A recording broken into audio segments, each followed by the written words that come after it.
First job this morning is this 2021 Mercedes Sprinter. Thankfully it's a sunny morning because it's got the later MD1 ECU in, which means it's only bench, or the only way you can remap these is direct connection to the ECU. And so it's just got 4 little torque screws in that we're going to have to remove the ECU. And then in a bit you'll see that these have tiny little micro pins, and we've had special tools made up to attach to those without damaging the ECU through the process.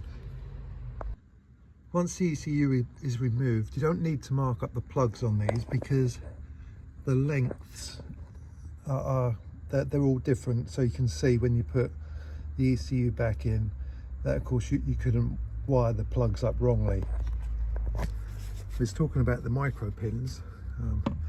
You can see how tiny they are in there. You wouldn't want to pin those out through fear of damage, although that's how you're supposed to do it.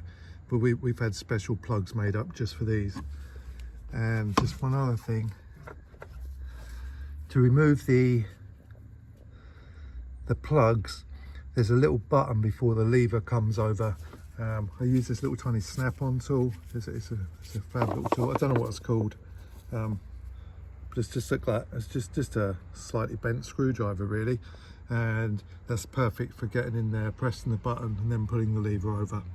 So we're not in the business of breaking people's ECUs. If you take a look at this is the pin-out diagram for this particular ECU, and up the top there you've got 3 micro pins. And just to explain, you come down here, there's those same micro pins that you have to plug onto. So we do it a different way. Day was going great up until this point. We got the ECU out, we kind of took the fault codes that the vehicle was having. It's all ready to have its power upgrade. We've got our special like Mercedes plug, which we've had made up to work directly with our tool to limit the, to prevent the pins getting damaged on the ECU, and go and take a read of it.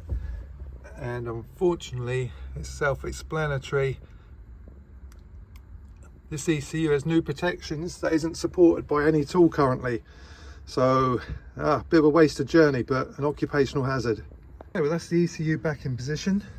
I've just got to put the bolts back in to hold it down. Finish my coffee. Thankfully Mrs. Ruby Tune's got me 3 more jobs for the day on the way home. So it'd be like Jack and the Beanstalk, but with no magic beans. So hopefully I can do better on that on the next one. But it's an occupational hazard. Manufacturers are making the ECUs more and more difficult to work with.